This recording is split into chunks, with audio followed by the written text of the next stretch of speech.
I was 16 then. It happened in the summer of 1833. I lived in Moscow with my parents. They had taken a country house for the summer near the Kaluga Gate, facing the Neskutchny Gardens. I was preparing for the university, but did not work much and was in no hurry. No one interfered with my freedom. I did what I liked, especially after parting with my last tutor, a Frenchman who had never been able to get used to the idea that he had fallen like a bomb, comme une bombe, into Russia, and would lie sluggishly in bed with an expression of exasperation on his face for days together. My father treated me with careless kindness. My mother scarcely noticed me, though she had no children except me. Other cares completely absorbed her. My father, a man still young and very handsome, had married her for mercenary considerations. She was 10 years older than he. My mother led a melancholy life. She was forever agitated, jealous and angry, but not in my father's presence. She was very much afraid of him, and he was severe, cold, and distant in his behavior. I have never seen a man more elaborately serene, self-confident, and commanding. I shall never forget the first weeks I spent at the country house. The weather was magnificent. We left town on the 9th of May, on St. Nicholas's Day. I used to walk about in our garden, in the Neskutchny Gardens, and beyond the town gates. I would take some book with me, Kitanov's course, for instance, but I rarely looked into it, and more often than anything declaimed verses aloud. I knew a great deal of poetry by heart.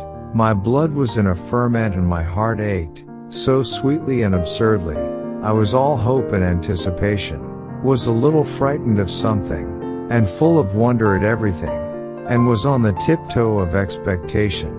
My imagination played continually, fluttering rapidly about the same fancies, like martins about a bell tower at dawn. I dreamed, was sad, even wept, but through the tears and through the sadness, inspired by a musical verse, or the beauty of evening, shot up like grass in spring the delicious sense of youth and effervescent life. I had a horse to ride.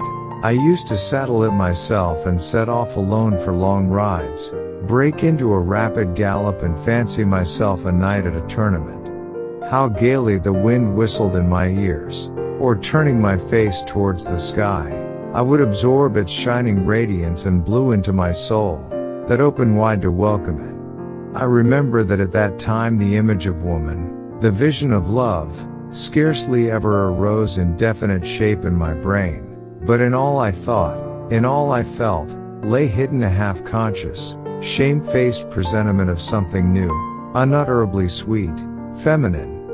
This presentiment, this expectation, permeated my whole being. I breathed in it, it coursed through my veins with every drop of blood, it was destined to be soon fulfilled.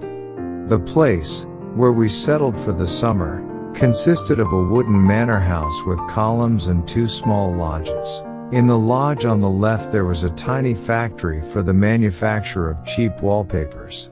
I had more than once strolled that way to look at about a dozen thin and disheveled boys with greasy smocks and worn faces, who were perpetually jumping onto wooden levers that pressed down the square blocks of the press, and so by the weight of their feeble bodies struck off the variegated patterns of the wallpapers. The lodge on the right stood empty, and was to let. One day, 3 weeks after the 9th of May, the blinds in the windows of this lodge were drawn up, women's faces appeared at them. Some family had installed themselves in it. I remember the same day at dinner, my mother inquired of the butler who were our new neighbors, and hearing the name of the Princess Zasaikin, first observed with some respect, "Ah, a princess," and then added, "A poor one, I suppose?" They arrived in 3 hired flies. The butler remarked deferentially, as he handed a dish, "They don't keep their own carriage, and the furniture's of the poorest." "Ah," replied my mother, "so much the better." My father gave her a chilly glance. She was silent. Certainly the Princess Zasyekhin could not be a rich woman. The lodge she had taken was so dilapidated and small and low-pitched that people, even moderately well off in the world, would hardly have consented to occupy it. At the time, however, all this went in at one ear and out at the other. The princely title had very little effect on me. I had just been reading Schiller's Robbers.